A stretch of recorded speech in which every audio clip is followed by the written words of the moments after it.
Hi guys, welcome back to the ThreeCameramen podcast. As always, I'm joined by Finley. Howdy. And Owen. Hello. And today we will be talking about No Country for Old Men.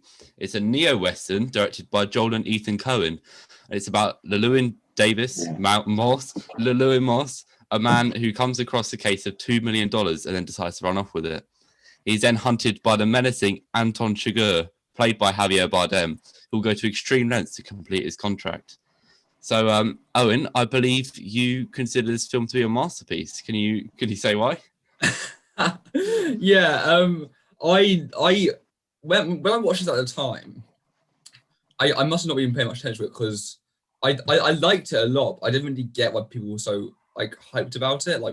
But then once I realized how clever it was by watching analysis videos on it and reading stuff about it, I realized how clever this film is. Like, for example, I was not even paying attention when Llewellyn dies. You know, that scene with the Mexicans come. That's a pretty big spoiler early on, but yeah. Fair enough. The rest of the film I was looking at where he was because I didn't think that was a relevant scene. But that's not the point. Like, the whole point of the film is this happens every day. This is an everyday thing that happens all over the world. It's just we're focused on this one story. And it's such a clever, concise film. I think adapted the book really well. And that's why I think it's definitely a very it's a more gritty and realistic Western, definitely in that kind of genre. So Finley, what were your first impressions when watching the film? When I first watched it, I just fell in love with the whole Western feel of it and how the whole movie didn't have one soundtrack. It just used the natural sound of the environment they were in. So, the wind blowing and everything like that. But the whole narrative of it as well, I thought was really cool. How, he was getting chased by Hitman, but it was really intense when he was, really close to him. But I would probably say it's not like your typical, because they really convince you in thinking I can't remember his name, but the main guy, the guy hunting Llewellyn. They really made people think that he was going to get away, and get away with this, and he's going to take the money and stuff like that. But he doesn't, does he? He end up getting killed, which Eric spoiled earlier. He gets killed by in the most Mexicans. Generic way. Yeah, no. It's it was something we should have been expecting from they set it up early on in the film. They're trying they subvert expectations by letting them down almost. So I think that kind of adds to the realism of it because it's kind of like how life is unexpected and it kind of builds up to this whole kind of standoff between kind of the hitman and Llewellyn, but then you just get this kind of anticlimactic just because that's how it would be realistically. I mean, realistically, there is only one proper action scene, and that's at the sort of shootout they have in the hotel. I think it's at. That was probably one of the scariest scenes. Scared me. You don't actually see Chigurh for 3/4 of that entire scene until at the very end. You just know he's there, and it's terrifying, especially with his oxygen, whatever he has. The oxygen canister. Yeah. You just knew when he was sitting down on the sofa and he was pointing the shotgun towards the door or the bed. You just knew that the door will just come flying at him, which he did. And then you think, oh no, this is over. And speaking of that scene, actually, I really love the sound design in that scene. So I was talking about this earlier, but if you listen closely, right after you see his shadow underneath the door when Llewellyn's pointing the shotgun at the door, if you listen closely, you can hear Chigurh taking out the light bulb, when it all goes dark. Yeah. And if you think about it, that light bulb would be really hot because it's just being used, and he's completely numb to that. And I think that whole scene is just there to make him as threatening as humanly possible. I would say also in that scene, the beeper that the hitman had was definitly made it way more intense. The tracker, because you heard him walking downstairs and you just down a hallway and you just heard beep beep beep, and it's louder when you were right outside the door, which made it just seem terrifying. He definitely has that kind of like that overbearing presence with every scene he's in. Yeah. I mean, Daniel, you saw this film, I think, a couple of days ago for the first time. So what are your impressions of it now? So I literally watched it for the first time yesterday. And, well, I mean, yeah, I mean, I liked it overall. It's probably like the first kind of Western film I've actually seen. So it was quite like visceral in that sense. But I think definitely the acting is the best part of this film. Like Javier Bardem, like he got an Oscar for best supporting actor for this film, but it's like massively deserved. I think he was definitely the best character just because of his kind of dominance and just like his threatening presence in every scene. So I think that worked really well, and I quite liked. At some points I thought it was a bit dull, but that might just be like my preference. But overall, I liked it like generally. This movie does. The only person who survived, what's his name again? Sugar. Yeah. Was that guy at the gas station or petrol station with the toy cars? Yeah. He was the only one who survived his like.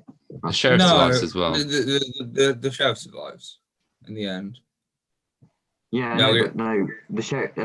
What's he called? He wasn't going after the sheriff. No, but the sheriff's going after him. But every encounter that he has with anyone, everyone seemed to die. Sugar knew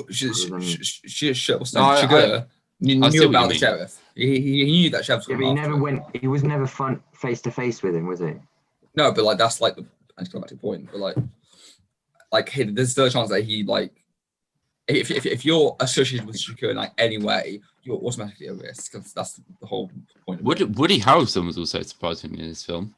Yeah, like that was he just unexpectedly appeared like halfway through. 7 minutes of screen time, just immediately killed. Still, his character's a bit dumb, to be honest. Yeah, this film was actually directed by the Coen Brothers, who've they've experimented between two genres. They've kind of done comedy and thriller. Oh, don't mind that. And they're two primary.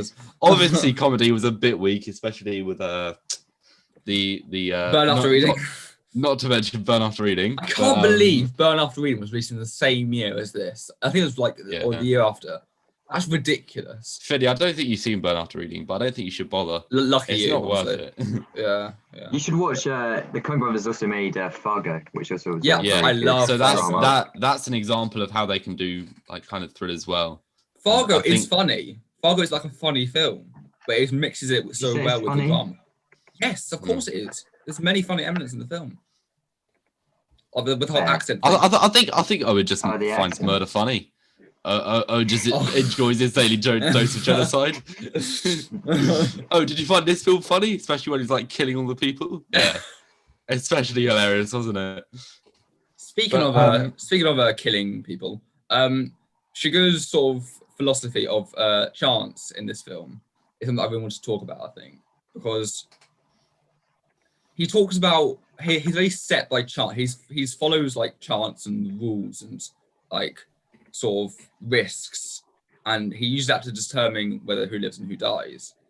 And I don't know, how did you think, like, do you guys think that was well done? Like, do you think that was a good aspect of the film? Or? Yeah, I mean, the scene in the petrol station with the old man, that is like one of the greatest scenes ever, just because it's just a scene where like you know what he can do. It's just whether he will do it, because you know the man behind the counter is innocent. It's just kind of like building up the tension as they get like closer and closer to disagreeing.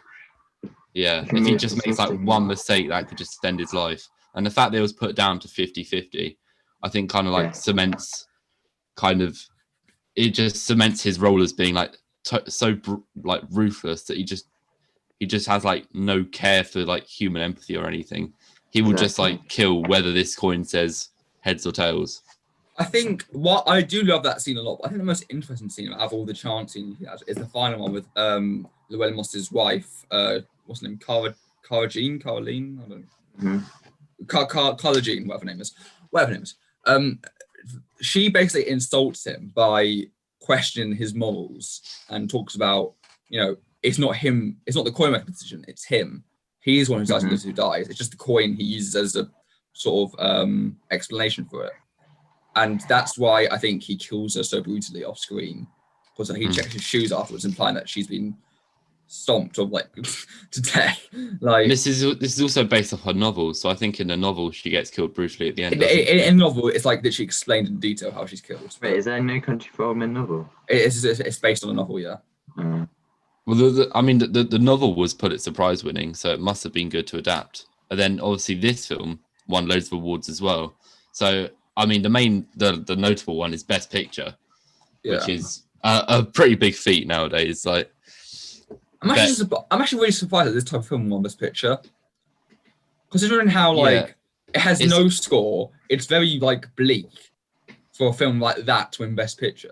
It's not the sort of film that the Oscars was particularly pick, I don't think. No, because stuff like La La Land, like, well, I mean, obviously it was never picked for Best Picture, but that kind of just like plays up to all the stereotypes of Hollywood, like just like how glamorous it is or not is, and just kind of like the whole musical score. That's why Green Book won, because Green Book is such a typical Hollywood film of like the duo car journey. I haven't seen it personally, but I mean, what's it called? It made me feel like it was more of like an independent type of film without no score, because you know, typical Hollywood movies, they have, you know, soundtracks and famous musicians making soundtracks for them.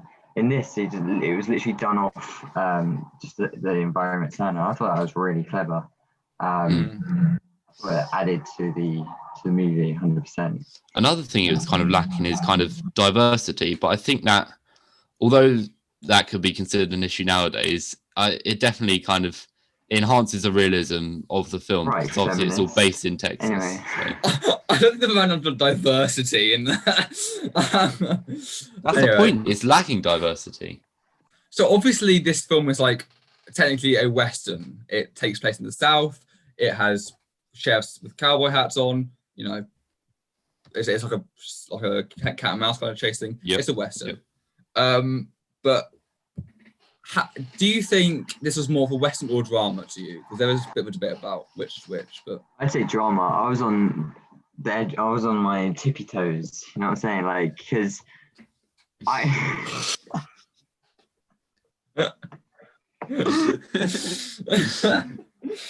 oh God.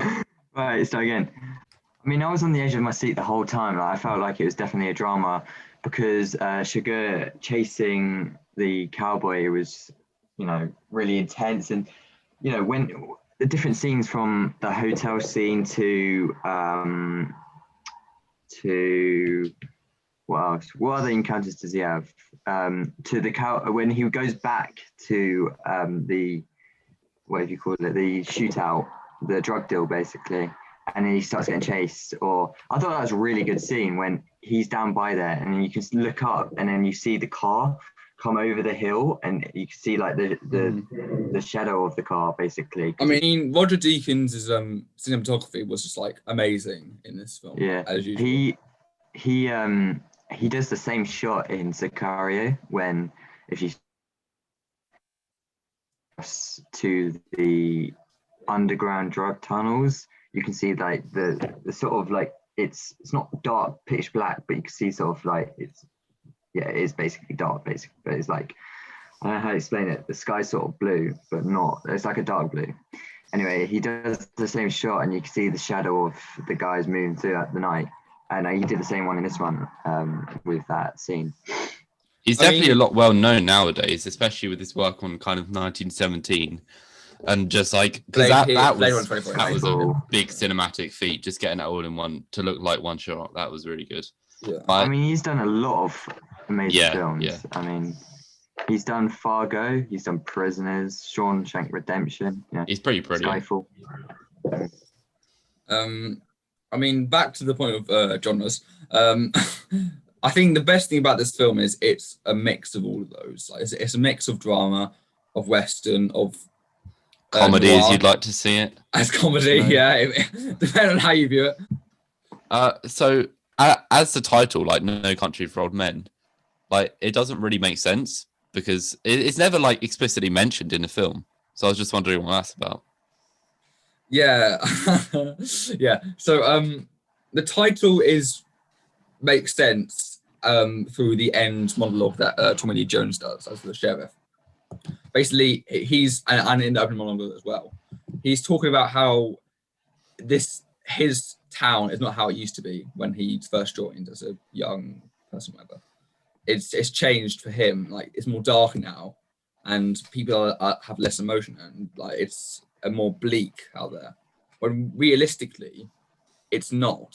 He's just gotten older and realised more. And what they're saying is he thinks this is not for him anymore. Hence, No Country for Old Men. But it's always been like that. So he's wrong, but he doesn't understand because he's older now. Okay, that makes sense. Yeah. So just wrapping up then. Just final thoughts, and then we'll give it a rating. Okay, Owen? I'll go first. Or Finney? I would definitely give this movie a 9.5 out of 10. Yeah, I would definitely give it a 9.5 out of 10 because I'm not going to rate every single movie I know 10 out of 10. So why? Also, what was your favorite scene from it as well? Oh, 100% when they're in the second motel and he's sitting on the sofa and he finds the tracker but Sugar is already there. Yeah. I think that was his first action scene. Owen, can we get a rating on a favorite scene? I would say it's a 9. I mean, the film does risk it being a bit boring at times with just like how dead, like bleak it is without the soundtrack. But I feel like even then, if I look past that, then it's still pretty much a masterpiece. But my favorite scene is definitely I think it's got to be either the coin toss scene or the end scene with Carla Jean and the car crash after that, I think. But yeah. Okay, so I would give it like probably a solid 8 out of 10. I've only seen it once, and that was pretty recently, but I did find it a little bit dull, kind of in the middle, like nearer to the end, just because I don't know. I just thought like all the scenes with Sugar were definitely all the best scenes, just because of like kind of his overbearing presence and stuff like that. So I didn't really understand a bit with Tommy Lee Jones. I don't know if that's just me, but I felt like his character wasn't really needed.